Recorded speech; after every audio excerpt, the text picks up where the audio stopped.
I lay peering up at a banquet of stars, denser and more luminous than I have ever seen.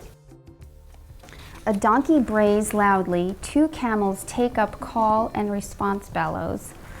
Fireflight dances over the dark faces of the men.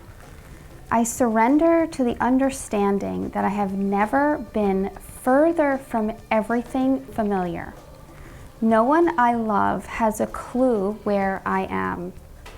Yet, in this remote, distressed place, gentle people are willing to keep a stranger alive and safe. The miracle humbles me. So tell us a little bit about how you came about with the idea for your book.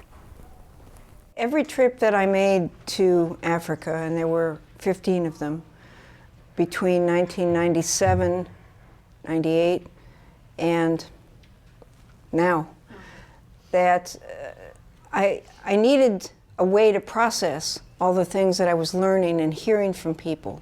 And so writing them in journals gave me that way to understand it and also to communicate with my friends. I usually sent the journals to my friends and my family.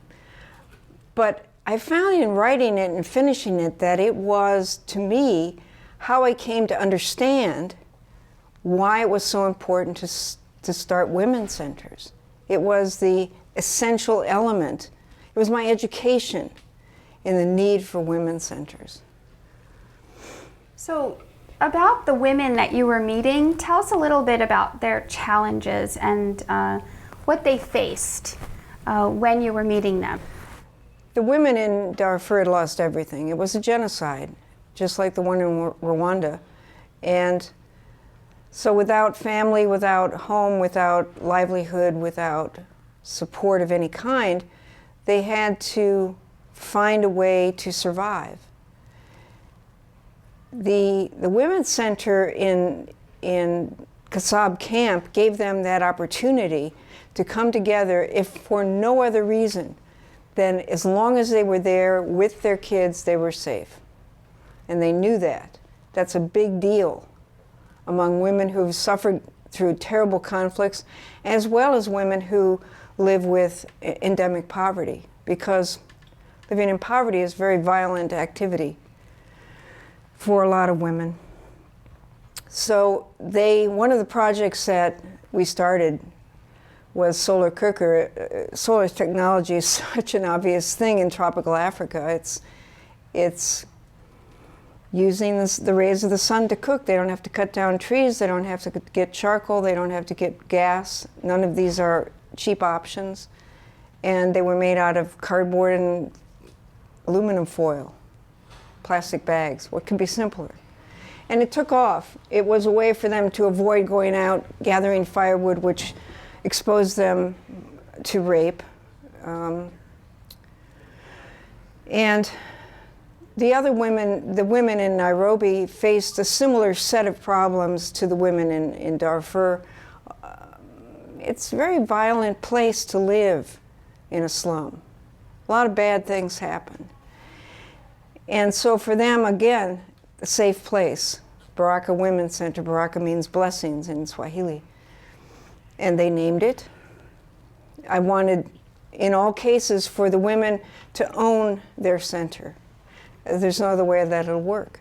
The women in Baraka, they come up in really severe poverty that we don't quite imagine here, and that we see pictures of it, but we can't imagine the smell of it in our nose and the difficulty of going day by day in an environment where literally anything can happen to you as soon as you wake up.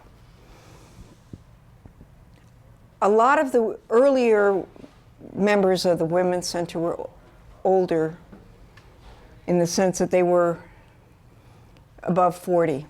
Our main age group was like 40 to 60 at the time. And I thought, well, these just women who have seen so little opportunity, they're just beelining for a good opportunity. The younger women started coming on board when the older women started telling them, you should go.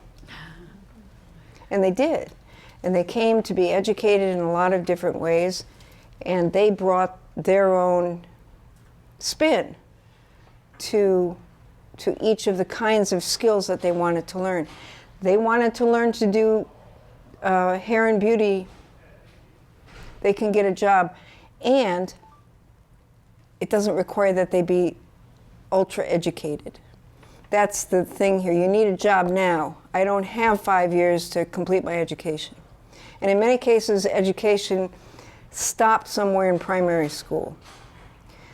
A manual skill, a service skill, that's where a lot of young Africans are heading. That's what I've been reading lately. About 70% aren't going to go to college. They're going to be in trades and skills like that, just as the money's not there. So some of the programs that Susan's talking about, adult literacy program or computer literacy program, is how the proceeds from tonight will go to benefit women. And so there are courageous women, like I said, they're thirsty for change. So tell us a little bit about sort of the expectations of the women at the center. Expectations are like wildfire. You know, anything can set them off. A rumor can start it all. You can say, well, we really hope that after you finish this course in entrepreneur skills that you will get some seed money. And that was heard as, you will give us seed money. Baraka Center will give us seed money. But that was never the promise, that was the assumption. And what the great effect that it had, though, they were all just royally pissed off. And I remember never having promised. I know better than to promise. Because I was at the mercy of what kind of money would come in terms of donations. I couldn't just say, well, sure, we'll give you all $500 and good luck to y'all. What happened was, as a result of not having seed money, they created they started with a couple. Now there's like 21 table banking groups. They created their own bank. They pool their money. They save money here. They rotate loans here and there. They created their own banking system, and it works for them just fine. Of the 120 women who finished entrepreneur training in over a 2-year period, 50% of them have successful businesses. That's an astonishing success rate. And by successful, I don't mean, millions of dollars in play. I mean they have enough money day to day to pay their rent, school fees for their children. Fees, they're straight with their lives. As a result, they have food security in their homes. So we are making an impact with Baraka Women's Center. It just takes time. And so teaching people how to build their own capacity to learn how to be financially literate just takes time. And our organization is about teaching and building the capacity, not just about here's the seed money, like Susan was saying. It's not that way. So we definitely want it to be very community-driven, homegrown, with their ideas. And so one of their successful programs is the jewelry making. It's beginning. This is the very beginning of their. It can do really well if you all buy the jewelry tonight. So.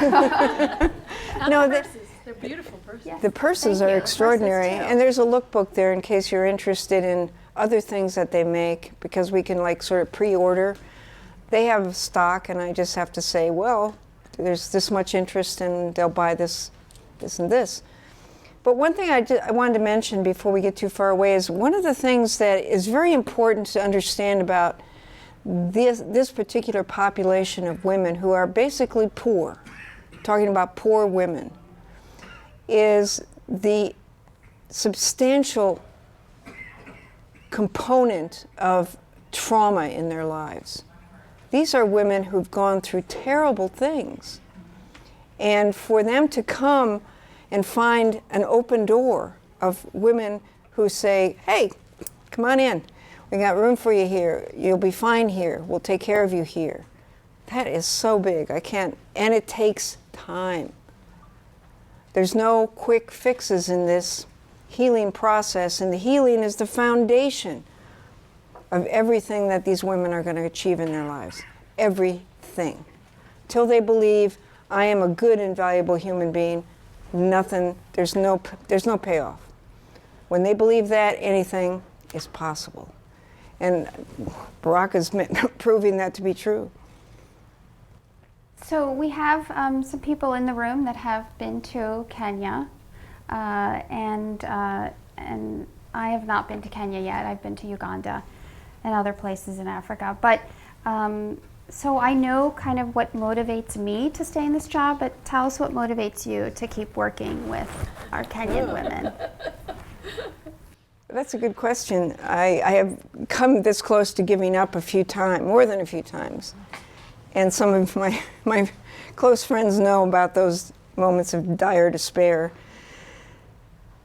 They do inspire me because their willingness to say, I can be better, I can have more, I can be different. That is so, it's like a rush of water over me when I hear so-and-so did this, or so-and-so just started a new business and she made blah, blah, blah in her first week, and I just went, oh.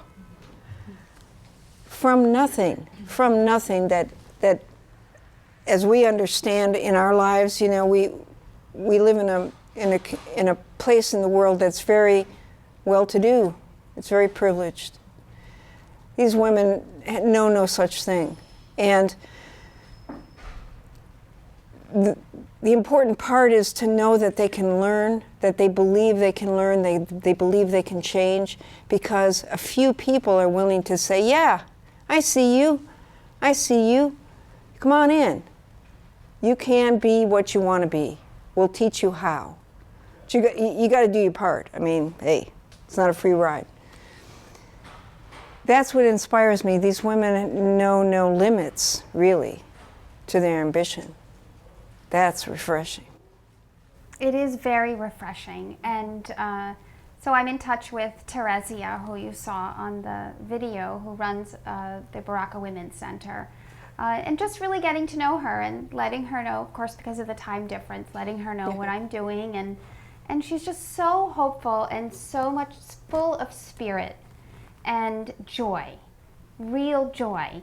You know, people think Africa or Kenya or wherever they visited, that it's just so dark and heavy, and it is. But there's incredible joy and capacity and courage, and so we see that in the women that we support. Does anyone have a question for Susan or about our organization? Yes. What's the most challenging experience you've ever had there, and how did you overcome it? There were so many. I think it was, and I recount this in the book, where there was a big debate over the ownership, I'll call it, of the center in Kasab camp in Darfur. There was a big community brouhaha. That's the word was made for this, what was going on there. When it was settled, after much translating and talking, and it took 5 hours in 120-degree heat, and I was ready to just lay down and die when they finally signed the contract. And my translator, who stuck with me through the whole thing, didn't break a sweat. I was just like so impressed. Said, that's a remarkably short period of time to get anybody to agree in Sudan about 5 anything. hours. That was a real challenge. So to hold my peace with it, and to let them do what they felt they must do in order to have their voice heard. Yes. Can you speak a little bit to the computer skills that the women are getting at the center, and kind of how you see the nature of their businesses evolving as time goes on? That's a good question. We make an assumption, I think, here that, of course, you learn computers when you're a kid. Now you do. And those of us who are older, we learn computers as adults, but we've been using them forever, like 20 years, 30 years. Not so. In Africa, the computer is a hard to wrestle with beast. And so the training starts with, this is how you turn it on, and this is the parts of the monitor and the mouse and whatever else, to how can I get email? Of course, most people don't have email because they don't use computers. Although that's changing a little because everybody's got a phone. The phone is their computer, really. But computer skills such as, learning how to use Excel or just a Word document, creating a Word document, basic stuff, I think that they step right up. As a matter of fact, there was a deaf woman that came in, the first that I knew about at least, and she said she couldn't hear, of course, the instructor giving instructions, but the other students would text her what was being said, and I thought, damn, that is so clever, because nobody knows sign language, but that'll come too. See, you bring somebody in that's different, that doesn't quite fit, and all these new skills start developing, all these new alliances and these new connections are made. That always impressed me about them. They'll find a way. We are looking for, hoping to get some more computers for them in the center. Yeah, they need 7. I can get 7 computers for $1,000. 7. Yes, you had a question? I was just, when it comes to the difficulties in the country, was it difficult to convince the government in Darfur that to start a women's center? Was it difficult? The government didn't care at all. I mean, if anything, if the women got too uppity, we'd hear from them maybe. But they were completely tuned out about what the women were doing up in North Darfur. They didn't care. That said, there was always the possibility in the northern areas that there would be raids. And so the center was a safe place that they knew they could be together, at least. I don't recall that there was an attack on the camp at one point when the center, the center is still there. This is, 13 years downstream? They're still there. It's a community center. And nobody's supporting them at this point, as far as I know. But it's the place to be, I guess. And there are Darfur and Sudan have been in the news recently with protests and. Yeah, finally, I was thinking, I read about that, and they went, oh, finally they are saying we're not having any more of this government. Yeah, Africa is definitely rising, and economically it's very slow. And in Kenya, women have, there's a goal by 2030 to have more Kenyan women in as MPs in parliament there. So we're really right at the sort of the right time of helping our women in Kenya. Any more questions? Grant, yes. I would like Susan to comment, and I think it would be an answer for you, about Mr. Kenyatta. Would you start and other dignitaries of the government who have been visiting Baraka? Yeah, a small correction is they didn't come to the center. They came to a booth that Baraka had at a trade fair. Okay. And yeah, there's been quite a stream, and Teresi is very good at schmoozing with politicians. That's one of the things I like about her a lot. She's not afraid to say whatever's on her mind. I proposed to her today, as a matter of fact. I was thinking about it. I say, all right, now is the time. You've met this cabinet minister and the president's wife and this cabinet minister and this person who runs this organization. Well, it's time for a fancy dinner, isn't it? And bring them on board and have them put together a package to support this place. It's time. They're all going, hey, great, what your work you're doing over there, that's wonderful, wonderful. Open your wallet. because it costs money to pay people, and it costs money for rent, and it costs money for internet, and all the other things. I'd like to see the Kenyans really step forward and support these women, because they're going to change the country. As a matter of fact, Baraka is the hub of what we want to do this year, is a network of more centers throughout Kenya.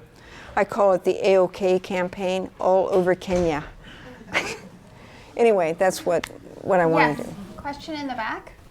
Yes, could you describe a little bit about the trauma programs that you have in the different centers and the trauma and substance abuse programs that you've initiated? Well, they do AA and NA programs at Baraka Center.